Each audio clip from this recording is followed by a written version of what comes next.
महाभारत के युद्ध में एक ऐसा वीर योद्धा था जिसने अपनी छोटी उम्र में वो कर दिखाया जो बड़े बड़े महारथी भी नहीं कर सके। जी हां, अर्जुन के पुत्र अभिमन्यु, जिनका जीवन साहस, बलिदान और चक्रव्यूह जैसे युद्धवीर का प्रतीक है। लेकिन क्या आपने कभी सोचा है कि गर्भ में रहते हुए चक्रव्यूह तोड़ने की कला सीखने वाले अभिमन्यु बाहर निकलने का तरीका क्यों नहीं सीख सके? क्या यह सिर्फ एक दुर्भाग्य था या कोई गहरी साजिश? और आखिर वे कौन से पल थे जब धर्म और अधर्म के बीच की रेखा धुंधली हो गई? आज हम अभिमन्यु की उस कहानी को उजागर करेंगे जो न केवल प्रेरणा देती है बल्कि जीवन और मृत्यु के बीच के उस संघर्ष को दिखाती है जिसने इतिहास को बदल कर रख दिया था। यह सिर्फ एक गाथा नहीं बल्कि उन अनसुलझे सवालों के जवाब है जो आपके मन को झकझोर कर देंगे। भारतवर्ष के प्राचीन काल की ऐतिहासिक कथा महाभारत के एक महत्वपूर्ण पात्र अभिमन्यु पूरु कुल के राजा और पांडवों में से धनुर्धर अर्जुन और राजकुमारी सुभद्रा के पुत्र थे। भगवान श्री कृष्ण और बलराम जी उनके मामा और गुरु थे। विराट नरेश की पुत्री राजकुमारी उत्तरा अभिमन्यु की पत्नी थी, जिनके पुत्र राजा परीक्षित थे, जिन्होंने संपूर्ण भारतवर्ष में एक महान वीर राजा के रूप में शासन किया था। प्राचीन कथा में उनका छल और अधर्म से दुखद अंत बताया गया है, लेकिन अभिमन्यु जैसी ख्याति किसी भी अन्य महाभारत योद्धा को नहीं मिल सकी। अभिमन्यु महाभारत काल के सर्वश्रेष्ठ योद्धाओं में से एक हैं और सबसे कम आयु के सर्वश्रेष्ठ योद्धा हैं। अभिमन्यु को द्वंद्व युद्ध में हराना असंभव माना जाता था। 15 वर्ष की आयु में फाल्गुन मास में उनका विवाह उत्तरा से हुआ था। 16 वर्ष की आयु में आषाढ़ मास के 13वें दिन ये महाभारत के युद्ध में वीर गति को प्राप्त हुए थे। उससे एक दिन पहले ही अभिमन्यु की पत्नी उत्तरा ने गर्भधारण किया था। द्वापर युग में सबसे कम उम्र में संतान जन्म की प्राप्ति करने वाले वे इकलौते थे। अभिमन्यु, जिसे चंद्र देवता का पुत्र भी माना जाता है और माना यह भी जाता है कि समस्त देवताओं ने अपने पुत्रों को अवतार के रूप में धरती पर भेजा था, लेकिन चंद्रदेव ने कहा कि वे अपने पुत्र का वियोग सहन नहीं कर सकते, इसलिए उनके पुत्र को मानव योनि में मात्र 16 वर्ष की ही आयु दी गई थी। अभिमन्यु की मृत्यु महाभारत में अधर्म की हद पार करने का उदाहरण है।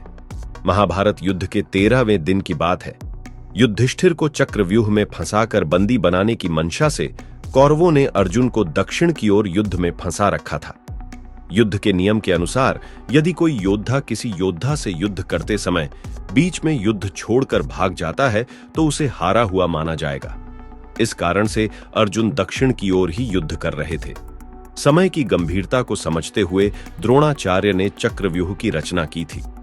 ये चक्रव्यूह पांडवों की सेना को भारी नुकसान पहुंचाने और युधिष्ठिर को पकड़ने के लिए बनाया गया था। चक्रव्यूह को पद्मव्यूह भी कहा जाता है। इसे तोड़ना या पार करना बहुत ही मुश्किल होता है। युधिष्ठिर को चक्रव्यूह तोड़ना नहीं आता था। अगर वे इसमें जाते तो पकड़े जाते और युद्ध के नियम मुताबिक अगर पीछे हटते तो हार मान ली जाती। महाभारत काल में चक्रव्यूह पार करना और उससे बाहर निकलने का पूरा ज्ञान सिर्फ भगवान श्री कृष्ण, अर्जुन, द्रोणाचार्य और प्रद्युम्न श्री कृष्ण के पुत्र को ही था। इनके अलावा केवल अभिमन्यु ही ऐसे थे जो चक्रव्यूह में प्रवेश करना जानते थे। अपनी माता के गर्भ में रहते हुए तेजस्वी अभिमन्यु ने चक्रव्यूह भेदना सीखा था। जब अर्जुन अपनी गर्भवती पत्नी सुभद्रा को चक्रव्यूह भेदना समझा रहे थे, तब माता सुभद्रा के बीच में सो जाने के कारण अभिमन्यु पूरा ज्ञान नहीं ले सके। चक्रव्यूह को पार करना तो सीख लिया, लेकिन बाहर निकलना नहीं सीख पाए। अर्जुन और सुभद्रा पुत्र अभिमन्यु एक कुशल और श्रेष्ठ योद्धा थे। अभिमन्यु को रौद्रधारी भी कहा जाता है, क्योंकि वे रौद्र नामक धनुष को धारण करते थे।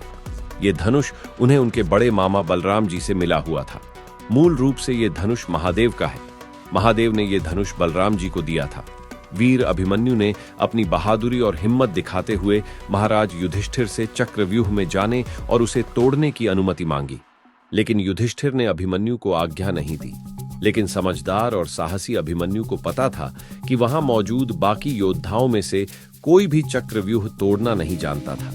वे ये भी जानते थे कि अगर युधिष्ठिर इस चक्रव्यूह में गए तो उनका बंदी बनना तय है। साथ ही धर्म युद्ध यहीं पर समाप्त हो जाएगा। धर्म की हार होगी और अधर्म की जीत हो जाएगी। कौरवों की कुटिलता और समय की गंभीरता को समझते हुए अभिमन्यु ने अपने आप ही चक्रव्यूह में जाने का निर्णय ले लिया और उसके इस निर्णय के आगे युधिष्ठिर भी हार गए। जब अभिमन्यु चक्रव्यूह में घुसे तब जयद्रथ ने चक्रव्यूह का द्वार बंद कर दिया। वहीं युधिष्ठिर, भीम, नकुल, सहदेव अपने ससुर द्रुपद के साथ चक्रव्यूह में घुसने का प्रयास करते रह गए और व्यर्थ रहे। चक्रव्यूह के बाहर उन्हें जयद्रथ जैसे कौरव पक्ष के योद्धाओं से युद्ध भी करना पड़ रहा था। जब रौद्रधारी अभिमन्यु ने चक्रव्यूह को तोड़ना शुरू किया तब उसने किसी की प्रतीक्षा नहीं की। वीर सुभद्रा नंदन एक के बाद एक घेरे को तोड़ते गए। रास्ते में आ रही कौरव सेना को ऐसे छलनी कर रहे थे मानो कोई माली घास काट रहा हो। अभिमन्यु युद्ध में एक छोटे से बालक थे, परंतु अति श्रेष्ठ योद्धा थे।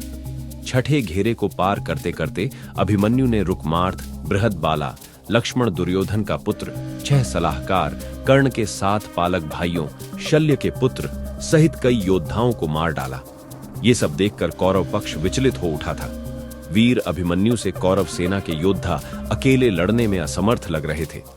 दुर्योधन अपने पुत्र की मृत्यु से अत्यंत क्रोधित हो उठा था। किसी भी हालत में वो अभिमन्यु की मृत्यु चाहता था। उसने द्रोणाचार्य से अभिमन्यु पर मिलकर हमला करने का आदेश दिया। महाभारत के युद्ध में जो पक्ष अधर्म का प्रतीक था, उसने खुद को साबित करते हुए अधर्म की सारी हदें पार कर दी थीं। युद्ध के नियमों को तोड़ते हुए वीर योद्धा अभिमन्यु को बहुत सारे योद्धाओं ने मिलकर नुकसान पहुंचाया। वीर योद्धा अभिमन्यु पर द्रोणाचार्य, दुशासन, अश्वत्थामा, कर्ण, शकुनि, दुर्योधन, कृपाचार्य, कृतवर्मा, वृषभसेन और द्रुमसेन ने मिलकर हमला किया था। इतने सारे योद्धा मिलकर इतनी वेग से अभिमन्यु के रथ पर हमला कर रहे थे कि अभिमन्यु का रथ टूट गया। फिर भी अभिमन्यु ने हार नहीं मानी। अभिमन्यु धरती पर खड़े होकर भी युद्ध करते रहे। उसकी ढाल को मार के गिरा दी गई। तब उन्होंने रथ का पहिया हाथ में उठाकर उसे ढाल बनाकर युद्ध किया। इसी बीच जयद्रथ ने पीछे से आकर महान योद्धा अभिमन्यु की पीठ पर भाले से प्रहार किया। भाला वीर अभिमन्यु के शरीर को भेदता हुआ बाहर निकल गया। फिर एक के बाद एक कौरव पक्ष के योद्धाओं ने अभिमन्यु पर बार बार वार किया। सुभद्रा नंदन अभिमन्यु वीर गति को प्राप्त हो गए। अभिमन्यु पर हमला करने वाले कौरव पक्ष के योद्धा उनकी वीरता और साहस के आगे छोटे और कमजोर दिखाई दे रहे थे। जब अर्जुन चक्रव्यूह को भेदते हुए अंदर पहुंचे तो अपने पुत्र की ये अवस्था वो सहन नहीं कर पाए। तभी अर्जुन ने जयद्रथ के वध की शपथ ली थी और उसे पूरी भी की थी। अभिमन्यु की कथा सिर्फ एक योद्धा की वीरता की नहीं है, बल्कि ये बताती है कि कैसे साहस, कर्तव्य और बलिदान से इंसान अमर हो सकता है।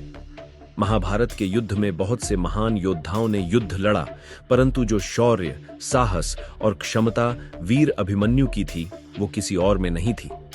सुभद्रा नंदन देवी द्रौपदी के प्रिय पुत्र अभिमन्यु अमर हैं। अभिमन्यु की वीरता सदैव प्रेरणादायक रहेगी।